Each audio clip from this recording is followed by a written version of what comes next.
name is David. I write a newsletter on trends, technology, and our shared future called New World, Same Humans. It is a huge thrill to be back here in Hamburg, back at this amazing venue for another Next Show. Yes, this is not my first Next Show. I have been to more than 2, maybe even more than 3. In preparation for this, I went back and watched the first talk I gave on this stage way back in 2015. My main thought was, I looked so young then. Why didn't anyone tell me? But of course, all of you are as young and beautiful as ever. But we have far more important matters to attend to, because we are here, as you've heard, to talk about this theme, hug the system. And in this talk, I want to do one thing. You are going to hear from a smorgasbord of amazing speakers across the next couple of days. You're going to hear a vast number of topics: Web3, machine intelligence, the human brain, the natural world. I want to do one thing with this talk. I want to give you a simple framework, a single idea that can supercharge your thinking on all that.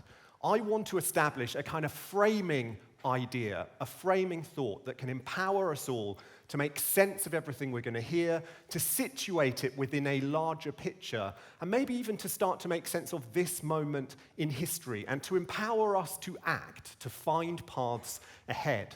And here is a sneak peek, a fast forward of that framing thought. I want to talk about the way we are in the grip right now of a tension, of a conflict between two parties. On the one hand are people who believe that we can and that we are about to transcend all human limits. These are people who believe we can use technology to become all-knowing, to become immortal, to become infinite, to fill the universe with human civilization. On the other hand are people who believe the opposite. These are people that believe human civilization is about to collapse, that fueled by the technologies we've built, we are about to drive human civilization over the precipice, and that will be the end of civilization. It might even be the end of humans. I think that tension, that conflict, shapes so much about our thinking around our shared future right now. And I think that when we understand it, and when we understand what's fueling it, when we understand what's underneath that tension, what's driving it, we are empowered to better understand this moment and to chart better paths into the future. Okay, but let's rewind all the way back to the beginning. What has all this got to do with systems? And why did we choose Hug the System as this year's theme? Well, here's my take on that. We know the world we've built is a very interconnected, interdependent world. The world we've built is really a series of linked systems. It's a system of systems. Everything is connected to everything else. One thing happens and it ripples out. And we saw amazing examples of that during the pandemic. I mean, a novel pathogen emerges in Wuhan. Among the myriad implications of that are huge disruption to global supply chains, and before you know it, on the other side of the world, microchips cost a fortune, and everyone is panicking about it. All right, that is an example of this system of systems we've built, and it's a signal of how important systems thinking is now to understand the world we live in. But now something else important is happening. The system we built is impacting on the system we were given, the natural world, the planetary system. For almost all of human history, human activity was simply too small scale to impact in any meaningful way on the planetary system. But now that is emphatically not the case, as we all know. Human activity is impacting on the planetary system, and we know the consequences of that are negative in many instances. All of that leaves us to one big thought, okay, which we all share often. We can't go on as we are. The system we built is unsustainable in every sense of the word.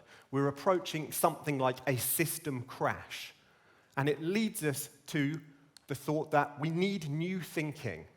We need to change the system we built. That means we need to change what we're doing together, and to do that, we need to change the way we think. I mean, I come from a consumer trends background. I've spoken often, including on this stage, about how consumer trends are all about building innovations that serve fundamental human needs. Building innovations, essentially, that people like. But now we know that that alone is not enough. We can't just give people what they want. We can't just give people immediate satisfaction. We have to think about the impact of our innovations on the entire system, including the planetary system. Okay, that's why you see, the iconic design agency Fjord, now obviously Accenture song, talking about the move from human-centered design to life-centered design. Okay, we need systemic transformation. That is the big challenge for all of us, for every organization, for every business, for every government. We need to change how we are acting. But before we can do that, we need to somehow crystallize our choice of possible actions. We need to devise a menu of options. We need to devise a framework for action and a framework for collective action, because this is something that we have to do together. Now, we have, inside modernity, a framework for collective action. It's this one. It's the conservative versus progressive framework. This is the framework that inside modernity for hundreds of years has shaped our thinking, has structured our thinking on our collective choices, our collective lives, our politics. And to characterize it very crudely, conservatives largely believe in keeping things the same. They believe in slow evolution, slow change, if there's going to be change at all. Progressives believe in this thing called progress. They are much more convinced of our ability to use reason, to use technology, to remake the world in our own image, to devise new visions of a future and work towards those better futures as they would see them. And all of us in this room can locate ourselves somewhere on that spectrum, conservative, progressive. But there is a problem now. This framework is broken now. This framework now no longer makes sense. Why is that? This framework, conservative versus progressive, was devised to help us make sense of modernity. But modernity, this project to remake the world in our own image, has been so successful that it's exploded the framework. To live inside modernity now is to live inside a kind of permanent revolution. Technology is remaking the world. It's changing our lives at an unprecedented rate. It's changing our lives, remaking the world by the year, by the month. Sometimes it feels like by the day. Conservatives, largely, as we said, want to keep things the same. And that makes them pro-business as it stands now, pro-capitalism as it stands now. But we know now that if we keep doing business, if we keep doing capitalism the way we're doing them now, nothing will stay the same. Technology will continue to eat the world. It will continue to chew up the world and spit it out in new forms. Okay? And this is the paradox we live inside this version of modernity. To keep things the same, to keep doing what we're doing now, means to change everything. That's a hugely important thought. And you see that most acutely at the planetary scale when it comes to the climate emergency. We know that if we keep doing capitalism as we're doing it now, if we keep doing business as we're doing it now, nothing will stay the same. Instead, we'll arrive at a climate breakdown that will change everything about the system we live inside. It won't give us a choice, it won't give us a menu of options, it will just change it. And we'll be stuck with that. So to keep things the same means to change everything. The conservative versus progressive framework, this framework of keep things the same or change, just no longer makes sense. It's no longer meaningful. We need a new framework.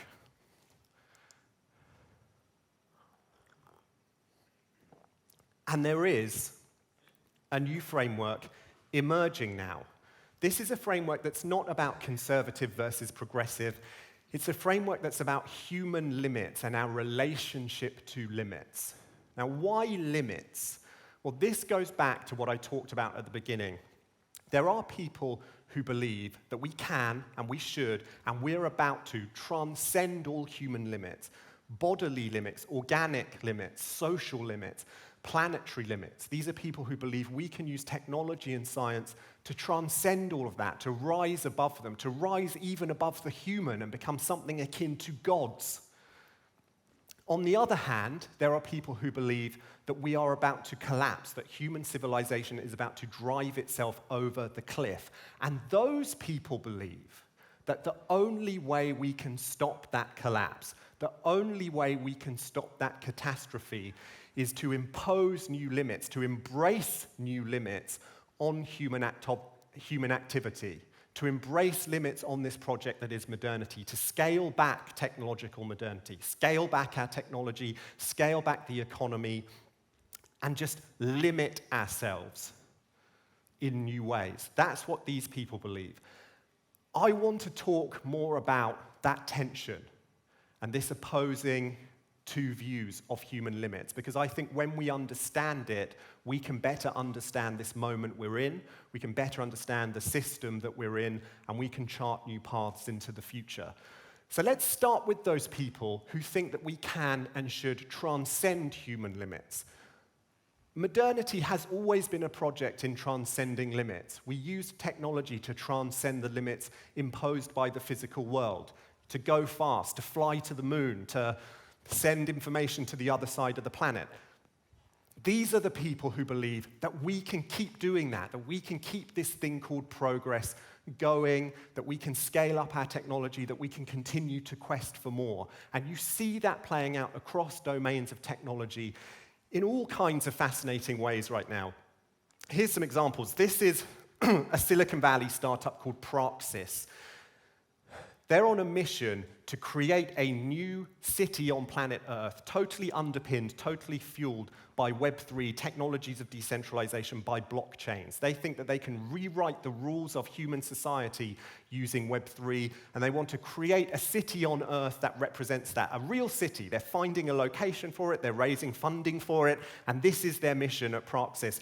And that kind of thinking is supported by huge heavy hitters in the Web3 movement. This is Vitalik Buterin, the man himself, the founder of Ethereum. He supports this kind of thinking. He recently published a paper called Finding the Soul of Web3 that's about building a new kind of human society based on Web3 technologies and blockchains. He wants to issue a new kind of crypto token called the soul-bound token, which will be a repository for the identity of every individual. And he says if we have that, we don't need these centralized institutions that rule our society right now. We don't need government as we have it now. We don't need central banks as we have it now. Instead, society can emerge from the bottom up. It can emerge from the people upwards. And that will be a radically new kind of human society. But it's not just Web3, far from it. There are people who believe that AI, that machine intelligence can supercharge science and technology, can push us to new frontiers in the coming decades, but that maybe we'll even hand over human government to machine intelligence. By the way, this picture is the creation of the AI image generation tool Midjourney. I fed it the prompt, the quest to transcend human limits. So make of that what you will. It's not as optimistic as you might have hoped, but nevertheless, there are even people who believe that we can transcend our connection to this planet, our connection to planet Earth, that we can get in a rocket, fly to Mars, colonize Mars, and from there fill the universe with humans. Now, a lot of these projects to transcend limits, human limits, physical limits, social limits, they ignore the planetary crisis. They want to keep pushing, but they have no explanation of how we deal with this climate emergency that I've talked about. But not all of them. Take, for example, solarpunk. This is a movement online that's all about imagining futures that are extremely high-tech, extremely technological, but sustainable too, ultra-sustainable too. I have a quick video to give you the solarpunk vibe, to give you the solarpunk aesthetic. It's actually made by a brand, this video, which is ironic. It's made by a yogurt brand, but try to ignore that and just soak up the solarpunk vibes, because it will give you an idea of what solarpunk is all about. Check out this video.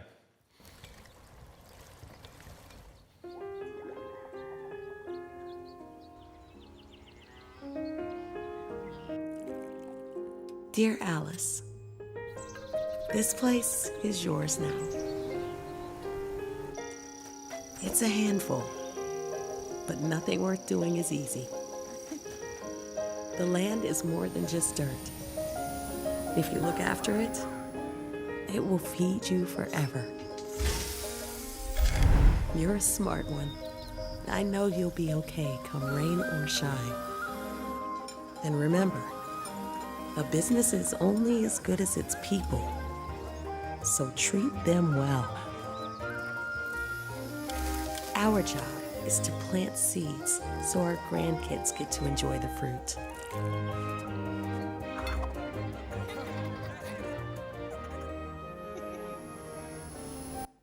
So that's the solar punk future. Ultra high-tech, ultra sustainable. Maybe there won't be so much yogurt in the solar punk future, right? There was a lot of yogurt in that, but you get the point I'm trying to make. These are the people who believe that we can transcend all human limits, that we can keep this thing called progress going, and we can arrive at a situation where we have an infinite supply of clean energy, where we have eternal life, where we have a universe, a cosmos full of humans.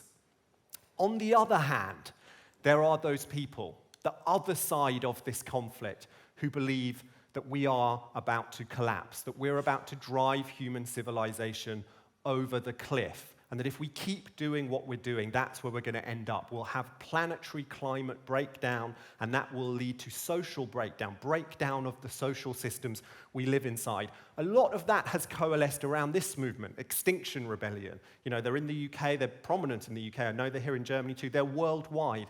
And this is a movement that's pushing for people to realize, as they see it, that if we keep doing what we're doing, we're heading for collapse. I have a quick Extinction Rebellion video as a contrast, as a kind of polar opposite to the vision of the future you just saw. So check this Extinction Rebellion video out. We have a government long on rhetoric and noise and words and targets, short on action. The government talks about it being evolution on the one hand and says it's leading the world into that top conference, but on the other hand, still hasn't put a stop to a deep coal mine potentially being sunk in the west of Cumbria, still talks about a £27 billion road investment programme, and still has done nothing to stop potentially a large new oil and gas field opening up at Hamburg field just to the west of Sheffield. The moral distrust as how we have come to this situation and the deep, deep grief of the catastrophe that we've already committed to. The word's irreversible. The word. Okay, extremely different vibes to the solar punk video. Now note that both those movements, solar punk and Extinction Rebellion, are stacked full of people who would call themselves progressives, but they are on very different sides of this new framework that I'm talking about. Solar punk believes that the answer is more technology, essentially more and better technology. Extinction Rebellion, I think it's fair to say, most people in that movement would agree with the idea that the answer is less technology. We need to scale back technological modernity. We need to scale back that domain of human activity. At the extreme end of that side of the debate, the idea that we need to embrace new limits, are people like this. This is a British academic called Jem Bendell, and he recently, or a couple of years ago, not so recently, he published a paper called Deep Adaptation. And in that paper, he argued that collapse is now inevitable. There is nothing we can do, says Jem Bendell and the Deep Adaptation movement, to prevent collapse. And what we should do now is abandon entirely the project of technological modernity and just prepare for the collapse and grieve for what we are about to lose. And this paper has been read by millions of people online, and there's an entire deep adaptation movement online that believes this. Now, that is an extreme opinion. Most people on the collapse side, on the limits side of this framework that I'm talking about, they believe that we can avoid collapse if we embrace new limits on human activity. If we degrow the economy, scale back technology, and so on. You see this polarity, this tension between people who believe we can transcend and people who believe we need to accept new limits. You see it shape so much of our conversation about our shared future right now. Essentially, you can divide the world. Certainly, you can divide people who attend conferences like this into two camps. One camp believes that Elon Musk is a savior who's about to take us to a new plane of existence. The other camp believes he's a scam artist who's about to drag us into the abyss. Okay? That is just one reflection of these two camps I'm talking about. Are we about to transcend all human limits, or are we about to collapse if we don't embrace new limits? And of course, to be super practical about it, in the end, a lot of this revolves around technology. It revolves around people who believe we should have more technology versus people who believe we need to do less technology. Technological utopians versus technological skeptics. So what does this mean for us? And what does this mean for systems thinking? If we want to hug the system, does that mean more technology or less technology? Does it mean growing the economy rapidly, or does it mean degrowing the economy? Does it mean Limits or no limits? Here is the answer, the somewhat brutal truth, as I see it. I don't know, okay? And I don't think any of us really know right now. I find myself oscillating between those two positions sometimes on a daily basis, and maybe that's something you can empathize with. I think that's what we're doing as a culture right now. We're oscillating between these two positions, between the idea that we need to go full speed on technological modernity, go full speed, transcend all limits, versus the idea that we need to slam on the brakes, that we need to accept new limits, that we need to scale back. You know, when you see, for example, the amazing work that DeepMind are doing, solving the protein folding problem, which has stumped scientists for 50 years, and now it's going to allow all kinds of new fields of medicine to arise. When you see work like that, it's possible to believe that we should go full speed ahead, that we should keep pushing on technological modernity. But when you live through a summer like the summer we've just lived through in Europe, when you see wildfires, when you see rivers running dry, when you see the devastating flooding in Pakistan, when the Greenland ice sheet is melting even faster than we thought it was, then it's possible to believe that we urgently need to slam on the brakes, that we need to scale back this project of technological modernity that we've built. Now, for a long time, I have been frustrated by my inability to pick a side, to situate myself permanently on one side or the other of this debate. But then I came to a new realization. This debate that's playing out in the culture right now, this tension that's playing out in the culture, is just a grand manifestation of two eternal and opposing sides of our nature as human beings. There's the part of us, of every human being, there's the part of human nature that is rational, that is language-bearing, that is kind of an infinite information processor that's capable of imagining new worlds and working towards them, taking steps towards them. And that part of us will never stop dreaming of transcending limits. Then there's the part of us that is finite, that is bounded, that is an organic creature that's bounded to our own nature, bounded to the local environment. We as humans are the infinite, shackled to the finite and embodied. And perhaps that, and the tension to which that gives rise, is what's particular about us. Like an AI is a kind of infinite information processor. A monkey is a creature that's bounded to its own nature, bounded to the local environment. We alone are both of those things. And perhaps that tension is what's unique about us, is the best definition we can find in the end of the human. And when we understand that about ourselves, when we understand that tension that resides within all of us, that resides within human nature, then we are empowered to see this moment in a new way. Then we are empowered to navigate better paths into the future. Those people who say that we can just keep transcending limits forever and never think about the consequences, never think about limits, they are being unrealistic. But so too are those people who say that we should abandon the project to transcend limits, that we should abandon technological modernity finally and just sit with what we are, sit with our bounded, finite, organic nature as it is. Okay, that is unrealistic too. We're never going to do that because this conflict within us will never go away. So when we think about hugging the system, what we really need, in my view, is not just more tech or less tech or grow the economy or degrow the economy. We need a new framework of values that lets us better arbitrate between this conflict, navigate this conflict, because this conflict is eternal. It's a fundamental part of our nature. Now, building that framework of values is the work of a generation, but I have some practical ideas, some practical thought starters that can get us going along the way to building a world where we better navigate that conflict. I think we should build a world where the adoption of technology is optional. We should build a world where you can be a fully participating member of society, whether you want to embrace technology or, in fact, whether you want to reject technology. Now, even 10 years ago, maybe even 5 years ago, that would have been an uncontroversial thing to say. But you can see now how we're starting to build a world where that's simply not the case, and the pandemic accelerated this. We're starting to build a world where if you don't use technology, if you don't use a phone, it becomes hard to participate fully in the society you're living in. I think we can't have that. We need to build a world that accommodates people who want to lie on one or the other side of this divide. I think we should build a world of democratized technology, not a world where technological power is highly centralized in the hands of a few billionaires that have huge unaccountable power over all of us.